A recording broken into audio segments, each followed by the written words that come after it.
On n'a que 3 minutes, c'est ça? Seulement 3 minutes, donc on va faire très très court. 3 entreprises ont été spécialement nominées, et ça a été un choix extrêmement difficile, évidemment. Parmi ces 3 entreprises, donc, je vous parle d'abord de la première, qui s'appelle Colas. Alors tout le monde connaît Colas, surtout ici, dans ce lieu magnifique. Colas a créé en 2011 le premier festival de cinéma d'entreprise dédié à ses stagiaires et alternants. Peut-être un souvenir de la manière dont le groupe Bouygues avait été dans le cinéma, je passe. Alors cette idée a évidemment comme objectif de mettre en valeur les stagiaires et alternants, bien sûr, mais aussi de renforcer l'attractivité de la marque, car le retentissement médiatique a été significatif de ce festival, et donc ça s'appelle les Golden Roads. Voilà. Donc c'est un concours de réalisation de courtes vidéos tournées avec des moyens frugaux, hein, smartphone, GoPro, etc., sur l'expérience vécue dans le stage. Et donc fidélisation des stagiaires, promotion de la marque. Apparemment, ça marche bien. Bravo. Deuxième nominé. Deuxième nominé, l'entreprise Solvay. Alors là, on a un dispositif absolument unique, inédit. Le thème, a priori, ne l'est pas, c'est celui de l'intéressement des collaborateurs. Mais il y a quelque chose de tout à fait particulier, c'est qu'il a été négocié, qu'il a été mis au point par le dialogue social et à l'échelle mondiale. Et Jean-Claude, je suis sûr, Sibéras est dans la salle, pas vu encore, mais ce qui est absolument remarquable ici, c'est qu'on a pour constituer les éléments d'évaluation et les critères d'intéressement, on s'est à la fois appuyé sur des données financières de résultats, mais aussi sur des éléments de progression en matière de développement durable par rapport à l'année qui précédait. Et ça en fait quelque chose de tout à fait innovant, j'en dis pas plus, pour l'entreprise Solvay. Et donc le troisième nominé. Le troisième nominé, c'est le groupe Adecco. Le groupe Adecco a créé la grande école de l'alternance, rien que ça, hein, la grande école de l'alternance. Le projet est basé bien sûr sur le fait de l'inadéquation entre offre et demande de compétences sur certains bassins d'emploi et les conséquences sur le taux de chômage. Adecco a choisi 17 métiers en tension et propose à ses clients de recruter des demandeurs d'emploi en contrat d'alternance intérimaire, vous connaissez cette formule, pour les former via ses relations avec les écoles, centres de formation. L'objectif, et c'est ça qu'il faut vraiment bien avoir en tête, c'est de former 10 000 alternants en 3 ans, 10 000, avec 100% d'emploi à l'issue de la formation. Donc 2016, 2017, 2018, 10 000 alternants. C'est un très beau projet qui, évidemment, combine non seulement une très belle expertise du groupe Adecco, mais bien sûr une cause nationale majeure. Merci pour cette synthèse, messieurs. Nous allons maintenant procéder à la remise de prix. Pour remettre le trophée, j'ai invité l'un des partenaires du Cercle Humania, Frédéric Rousseau, le directeur général adjoint d'Humanis, à nous rejoindre. Et celui qui va avoir le privilège d'ouvrir l'enveloppe, c'est notre ami Yvan Bourgnon. Bonjour à toutes et à tous. Alors donc, le sens de votre engagement. Voilà. Le sens de l'engagement avec Humania. Donc Humania Humanis, c'est pas uniquement le rapprochement des marques qui nous a fait nous engager sur ce prix, même si c'était très intéressant de s'y mettre. Ça fait 3 ans que nous remettons ce prix de l'innovation RH, et comme vous le savez ou pas, le groupe Humanis se nourrit beaucoup de l'innovation RH à destination de ses clients, des RH que vous êtes, mais aussi des salariés. Donc on s'est dit que c'était une formidable opportunité de s'immerger dans les réflexions des différents DRH que vous êtes et sur les dossiers que vous proposez, ne serait-ce que pour partager ces idées et puis éventuellement travailler à de la co-construction demain pour proposer des services de ce type à l'ensemble de nos clients. Voilà, donc on a une spécificité, on est paritaire, c'est-à-dire que notre gouvernance se veut 50% représentant des salariés, 50% représentant des employeurs que vous êtes, et donc ça nous oblige à avoir un objectif, on va dire, qualitatif sur associer la responsabilité sociale des entreprises avec la performance économique. Et donc l'innovation RH, on trouvait que c'était un formidable projet pour pouvoir valoriser tout ce travail. Voilà pour Humanis et Humania. Alors Yvan, à qui donc va ce prix ? Alors le lauréat du prix Innovation RH 2016 est Adecco Groupe France, pour le projet La Grande École de l'Alternance. J'appelle Christophe Catoire, président d'Adecco, Gaël Salomon, directeur général d'Adecco Training, Raphaël Roubaud, directeur de la Grande École de l'Alternance.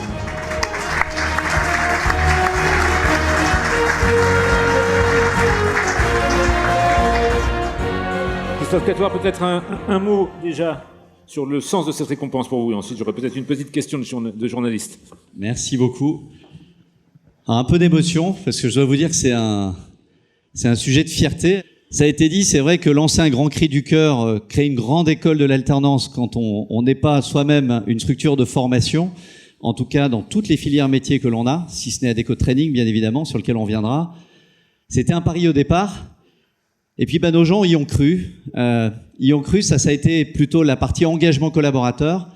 Et puis derrière, on a travaillé dur, parce que 10 000 alternants sur 3 ans, en moyenne, on forme 1200 personnes par an au sein du groupe Adecco depuis 30 ans. Mais on n'avait jamais augmenté ce chiffre-là. Et vous le savez, on parle beaucoup de l'alternance. Tout le monde s'accorde à dire qu'il faut en faire plus. Mais plus on le dit, malheureusement, je ne vais pas dire moins il y en a, mais il n'y en a pas beaucoup plus. Donc on s'est dit, on va faire confiance à nos équipes, premièrement, on va faire confiance à des entreprises partenaires qui vont nous aider à construire des filières formation. Donc on a travaillé sur des analytics, on savait qu'un certain nombre de filières métiers étaient déficitaires partout en France, on a déterminé 17 pour ne pas être trop dispersés. On a ensuite fait confiance à des jeunes, et je suis intervenu il y a quelques mois ici dans ce même cercle pour parler du fait qu'on peut faire confiance au quotient émotionnel, à la capacité à s'attacher à la culture entreprise pour recruter des gens et pas simplement à leur CV. Et comme par hasard, ces gens-là s'engagent plus, savent le cadeau qu'il leur est fait, mais savent aussi qu'elles peuvent apporter beaucoup de contributions. Voilà, je suis très fier d'avoir cette récompense parce que après un an, on a bossé dur, mais ça fait plaisir de recevoir en tout cas cette valorisation. Un grand merci au Cercle Humania pour ça. Christophe Catoire, la journaliste qui vous a contacté pour les Échos, parce que nous avions quelques informations effectivement sur le palmarès. À la journaliste qui vous a contacté pour les Échos, vous avez eu cette phrase. Vous avez dit cette phrase: lorsque nous avons sollicité nos collaborateurs avec cette ligne directrice, aider les jeunes donc à entrer sur le marché de l'emploi, l'adhésion a été immédiate. Racontez-nous justement comment une cristallisation pareille, une mobilisation pareille peut se faire. Alors moi, ça fait 21 ans que je travaille dans ce groupe, et il y a quelque chose qui m'a toujours marqué. Il y a 21 ans, on disait l'intérim, c'est la précarité, c'est quand on n'a pas le choix, on passe par l'intérim. Et ce qui m'a toujours marqué, c'est quand vous allez voir des agences, surtout dans les villes de taille petite et moyenne, les gens bossent beaucoup. Et pourquoi ils bossent beaucoup? Parce qu'il y a du sens dans le métier. C'est trouver un job à des gens qui n'en ont pas. Et c'est vrai que quand même, on essaye aussi de se dire comment peut-on faire pour pas uniquement pourvoir des missions, parfois à la journée, parfois au mois, parfois sur une année. Et c'est vrai que quand on propose à des collaborateurs qui travaillent souvent depuis de nombreuses années le fait de s'adresser à des jeunes pour lesquels on a du mal à trouver des jobs, faut le dire, hein, le taux de chômage est de 25%, c'est pas un hasard, et qu'on leur dit on va vous aider à vous donner une compétence professionnelle, vous parlez au cœur des gens. Hein. Vous parlez là pas uniquement à des professionnels du métier, bien sûr il y a ça aussi, mais vous parlez à une vocation qui est de trouver des emplois. Et si à un moment donné ça peut apporter un plus, ces personnes-là s'engagent. Et je veux dire, dans un monde où on parle beaucoup d'économique, de finance, on l'a évoqué tout à l'heure, je me souviens que quelqu'un m'a dit quand je suis rentré en ce groupe-là, faut pas avoir peur de parler de social et économique, parce que quand les deux vont bien ensemble, ça dure. Quand il y a que social et pas économique, ça dure pas. Je pense que c'est quelque part ça qui se trouve derrière l'engagement de nos collaborateurs. Alors, je crois qu'on a à vos côtés Raphaël Roubaud, qui est le directeur de cette grande école de l'alternance. Un mot, monsieur. D'abord, félicitations à vous et vos équipes pour effectivement la réussite de cette initiative. Un mot, peut-être une question double. Ce qui vous a la difficulté qui a été la plus grande, le défi qui s'est avéré le plus délicat, et puis peut-être la plus belle surprise. Alors, le défi... C'est une question piège quand même. Hein. Non, le défi, c'était l'appropriation par 1000 agences de ce projet-là. Alors, c'était pas un projet nouveau, puisque Christophe vient de le dire, on formait, bon an, mal an, un peu plus de 1000 personnes par an. Mais c'était l'appropriation par toutes ces agences de ce projet, de cette façon de travailler sur la formation comme une solution de recrutement et pas une solution de formation. Et au final, quelque part... L'appropriation s'est faite, j'allais dire, naturellement, sans qu'on y a déployé l'énergie, mais en tout cas, l'adhésion a été bien plus importante que ce qu'on pouvait imaginer au départ. Le plus beau succès, c'est un seul chiffre, en fait, c'est 77%, c'est-à-dire qu'on aura à la fin de l'année un peu plus de 2600 personnes qui auront démarré une formation en alternance chez nos clients, et 77% de ces personnes sont des demandeurs d'emploi, en tout cas étaient des demandeurs d'emploi avant de démarrer. C'est la plus belle réussite dans le sens où ça concrétise tout l'engagement du groupe et ça concrétise aussi l'intuition forte portée par le groupe et par Christophe que quand on travaille sur la formation en partant du besoin des entreprises, on débouche sur le recrutement. Vous avez promis des initiatives qui peuvent avoir valeur d'exemple et qui peuvent en inspirer d'autres. En voilà une pour ouvrir cette soirée. Merci messieurs, bravo.